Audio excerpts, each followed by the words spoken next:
అండి, నమస్తే. నేను మీ లక్ష్మీరాజ్యం. కేదార్నాథ్ ప్రతి భారతీయ హిందువు వారి జీవితంలో ఒక్కసారైనా సందర్శించాలి అనుకునే పవిత్ర శైవ క్షేత్రం. ఈ పుణ్యక్షేత్రం దేవభూమిగా పరిగణింపబడే ఉత్తరాఖండ్ రాష్ట్రంలో రుద్రప్రయాగ్ జిల్లా కేదార్గఢ్లో ఈ ఆలయం ఉంది. ద్వాదశ జ్యోతిర్లింగాలలో ఒకటైన కేదార్నాథ్ సముద్ర మట్టానికి 3583 అడుగుల ఎత్తులో మందాకిని నది పక్కన మంచు కప్పిన హిమాలయాల మధ్య ఉంది. ఈ ఆలయాన్ని చేరుకోవాలి అనే సంకల్పం ఒక్కటే చాలదు. ఆ పరమేశ్వరుని అనుగ్రహం ఉంటేనే తప్ప మనం చేరుకోగలం అనే నా అనుభూతిని ఈరోజు చెప్పబోతున్నాను. ప్రపంచంలోని అత్యంత ప్రత్యేక శైవ క్షేత్రంగా భావించే కేదార్నాథ్కు వెళ్ళడానికి మేము ముందుగానే ప్లాన్ చేసుకుని రిజిస్ట్రేషన్ ప్రాసెస్ను ఆన్లైన్లో ముగించుకుని హెలికాప్టర్ టికెట్స్ కోసం IRCTC ద్వారా స్లాట్ ఓపెన్ అయ్యాక టికెట్లను సెప్టెంబర్ 1వ తారీఖుకు బుక్ చేసుకున్నాము. హెలి సర్వీసులు ఆపరేటర్ల తీరు బట్టి అక్కడ వాతావరణం బట్టి నడుస్తుంటాయి అనే విషయం తెలిసి మేము ఎంచుకున్న స్లాట్ మధ్యాహ్నం 3 గంటలకు అయినా కూడా కొంచెం ఎర్లీగా 12 గంటలకల్లా వెళ్ళి క్యూలో వెయిట్ చేశాము. మాలాగే ఎంతోమంది అమాయక భక్తులు, యాత్రికులు, ముఖ్యంగా పెద్ద వయసు వాళ్ళు ఉదయం నుండి ఎదురు చూస్తూ కనపడ్డారు.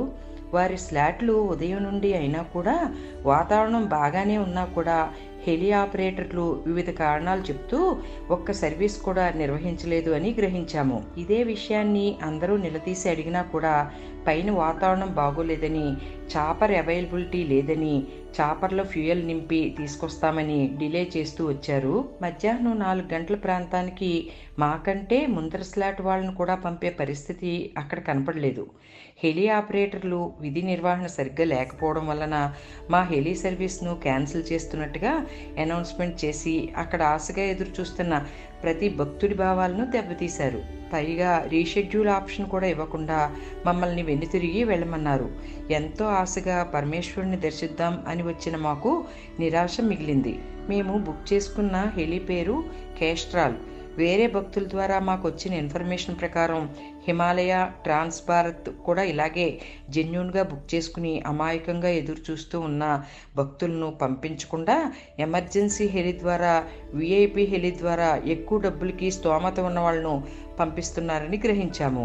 ఉదయం నుండి ఒక్క సామాన్య భక్తుడిని కూడా పంపని వీళ్ళు VIP కోటా పేరు చెప్పి ఏజెంట్ల ద్వారా ఫ్రాడ్ చేస్తూ ఎక్కువ డబ్బులకు ప్రయాణికులను పంపిస్తున్నట్టు మేము గుర్తించాము. ఇలాంటి ఫ్రాడ్ను కొనసాగిస్తున్న హెలి ఆపరేటర్ల వల్ల మేము అనుకున్న రోజు అంతా వెయిటింగ్లో వృధా అయ్యింది. అలాగే ఆ రోజు లేట్ అవ్వడంతో ట్రెక్కింగ్ ఆప్షన్ కూడా లేకుండా పోయింది. రీషెడ్యూల్ ఆప్షన్ ఇవ్వకపోవడం వల్ల మరుసటి రోజు గౌరీకుండ్కు వెళ్ళి ట్రెక్ చేయాలని నిర్ణయించుకున్నాము. మరుసటి రోజున సోన్ప్రయాగ్కు చేరుకుని గౌరీకుండ్ వరకు వెళ్లే దారిని చూసిన నాకు ట్రెక్ చేయడం చాలా కష్టం అనిపించింది. అక్కడ జరిగిన ల్యాండ్ స్లైడ్ కారణంగా వెళ్లే దారిలో చాలా ప్రదేశాల్లో రాళ్ల గుట్టలు ఉన్నాయని, నడవడం కంటే గుర్రం లేదా పిట్టు సర్వీస్ ఎంచుకోవడం మేలని గ్రహించి గుర్రం తీసుకుని వెళ్ళాను. గుర్రం మీద లేదా పిట్టు సర్వీసు రెండూ కూడా ఈ నడకదారిలో చాలా కష్టం అనిపించింది. నేను చాలా బాధలు పడి ఆ సర్వేశ్వరుణ్ణి దర్శనం చేసుకున్నాను. కష్టం అయినా కూడా మా అబ్బాయి, కోడలు ట్రెక్ చేసుకుని వచ్చారు. ఆ విశేషాలు అలాగే కేదార్నాథ్ ఆలయ విశేషాలని వచ్చే వీడియోలో షేర్ చేస్తాను. ఛానల్కు సబ్స్క్రైబ్ అవ్వడం మర్చిపోవద్దు. హరహర మహాదేవ్, శంభో శంకర. నా వీడియోస్ మీకు నచ్చినట్టయితే ఛానల్కు సబ్స్క్రైబ్ అవ్వండి. Take care friends, bye.